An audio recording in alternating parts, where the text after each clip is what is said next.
Hello बच्चों। बच्चों, पिछले वीडियो में हम लोगों ने परिवर्ताव्ययों का अध्ययन किया था। परिवर्ताव्यों के कुछ गुणधर्म भी बताए गए आपको। परिवर्ताव्यों के गुणधर्म में एक तो रिवर्सेबल लॉ आपने देखा था, और दो अवयवों के योग का परिवर्ताव्य उन अवयवों के अलग अलग परिवर्ताव्यों के योग के बराबर होता है, और किसी अवयव के परिवर्ताव्य का परिवर्ताव्य वह स्वयं होता है। इन्हीं गुणधर्मों को जानकर हम अब आज के ऑनलाइन क्लास में सममिताव्यों और विषम सममिताव्यों का अध्ययन करेंगे। बच्चों, सममिताव्यों किसे कहा जाता है? सममिताव्यों वह अवयव है जिसका परिवर्त अवयव वह स्वयं, यानी किसी अवयव का परिवर्त ट्रांसपोज मैट्रिक्स अगर वह स्वयं अवयव है तो उस अवयव को हम कहेंगे सिमेट्रिक मैट्रिक्स। स्वाभाविक सी बात है, इसकी कोटि इसके कोटि के बराबर तभी होगी जब ये वर्ग अवयव हो। यानी सममित अवयव होने के लिए पहली शर्त होगी कि वो स्क्वायर मैट्रिक्स हो, वर्ग अवयव। ठीक, क्योंकि परिवर्ताव्यों में उसकी कोटियाँ बदल जाती हैं, रिवर्स हो जाती हैं। ये 3×2 का हो तो ये 2×3 का हो। और दो अवयव बराबर तभी होते हैं जब उनकी कोटि और उनके संगत अवयव आपस में बराबर। और बच्चों, एक खासियत और होता है कि अगर AJ के बराबर हो, AIJ AJI के बराबर हो, यानी A12 A21 के बराबर हो, A13 A31 के बराबर हो, है ना, A23 A32 के बराबर हो, और AII तो स्वयं AII के बराबर होता ही है। अर्थात अगर ऐसे अवयव की कल्पना करनी हो तो आप किसी वर्ग अवयव के बारे में सोचें। आप 2×2 का ले लें, मुख्य विकर्ण का कोई तत्व कोई भी ले लीजिए, कोई फर्क नहीं पड़ता। शेष अवयव जो यहाँ लिखना होगा, A12 जो लिखोगे वही A21 होगा, आपको ये बताया। यानी अगर यहाँ 3 लिखे तो यहाँ भी 3 लिखे। अब बच्चों, अगर इसका हम परिवर्ताव्य निकालें तो आप रो नंबर 1 को कॉलम नंबर 1 बना देंगे, रो नंबर 2 को कॉलम नंबर 2, और आप देखें इसकी कोटि भी 2×2 की बदलने पर भी यही रह गई, कोटि भी बराबर संगत अवयव भी बराबर, सो A' ही A है। तो ऐसे में आप कहोगे ये अवयव क्या है? सममित अवयव। ठीक है। अब सममित अवयव से रिलेटेड एक छोटा सा तथ्य और जानना चाहेंगे बच्चों, कि किसी वर्ग अवयव और उसका परिवर्ताव्य का योग सदैव सममित होता है। किसी वर्ग अवयव, कोई वर्ग अवयव है, उसके ट्रांसपोज मैट्रिक्स को अगर उसमें जोड़ दें तो वो जो मिलेगा बच्चों वो सममित अवयव मिलेगा। इसको हम सिद्ध करेंगे। अगर A+A' का परिवर्त यह स्वयं आया तो ये सममित होगा।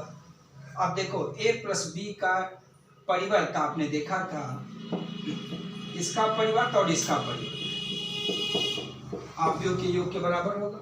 और परिवर्त अवयव में आपने एक छोटी सी आर्टिकल और देखी थी, किसी अवयव का परिवर्त वह स्वयं होता है।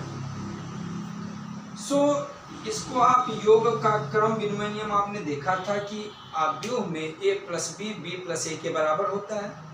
सो इसका मतलब इसका ट्रांसपोज ये स्वयं आया, अर्थात ये अवयव क्या हो गया बच्चों? Symmetric matrix. किसी वर्ग अवयव और उसका ट्रांसपोज मैट्रिक्स का योगफल सदैव क्या होता है? सममित अवयव। बच्चों, अब हम विषम सममित अवयव का अध्ययन करेंगे कि विषम सममित अवयव क्या है। ऐसा अवयव जिसका ट्रांसपोज मैट्रिक्स उस अवयव के विपरीत चिन्ह के बराबर, यानी A'-A के बराबर हो तो बच्चों हम कहेंगे वह अवयव स्क्यू सिमेट्रिक मैट्रिक्स है, यानी विषम सममित अवयव। इसकी खासियत आप फिर वही ए आई जे जो होगा वो माइनस ए जे आई के बराबर होगा। स्वाभाविक सी बात है, अगर हम जे की जगह भी आई रख दें तो ए आई आई बराबर माइनस ए आई आई, इसको इधर ले आइए तो 2ai is equal to 0। So ai यानी ऐसा प्रत्येक तत्व जिसमें i और j इक्वल हो वो शून्य होगा। और ये तत्व बच्चों किसका होता है? a11, a22, a33 मुख्य विकर्ण के तत्व होते हैं। सो इसका मतलब अगर हम ऐसे आव्यूह की कल्पना करें तो मुख्य विकर्ण के प्रत्येक तत्व को आपको शून्य करना होगा, ठीक। और बाकी जो तत्व लिखेंगे a12 और a21 के विपरीत चिन्ह होंगे, संख्या में समान परंतु चिन्ह में विपरीत। यानी अगर मैंने यहाँ 1 रखा तो यहाँ -1, यहाँ 2 रखा तो ये -2। और बच्चों a23 जो होगा, जो यहाँ रखेंगे उसका विपरीत चिन्ह यहाँ रखना होगा। अर्थात इस आव्यूह को हम कहेंगे विषम सममित आव्यूह। आप चाहें तो इसको जांच लें। आव्यूह मैंने इसे a कह दिया, a डैश आप जानते हो इसका रो नंबर 1 कॉलम नंबर 1 हो जाएगा। 0 1 2 -1 0 -3 -2 3 0। और अगर हम माइनस कामन ले लें बच्चों तो वही अदिश से गुणा करने वाली बात हो गई। 0 1 2 -1 0 -3 -2 3 और 0।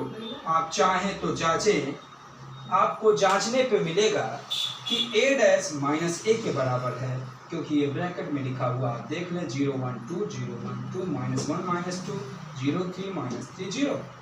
तो इस प्रकार आप इस आव्यूह को कहेंगे स्क्यू सिमेट्रिक मैट्रिक्स। बच्चों सममित और विषम सममित पर आधारित एक विशेष प्रमेय भी आपको सीखना।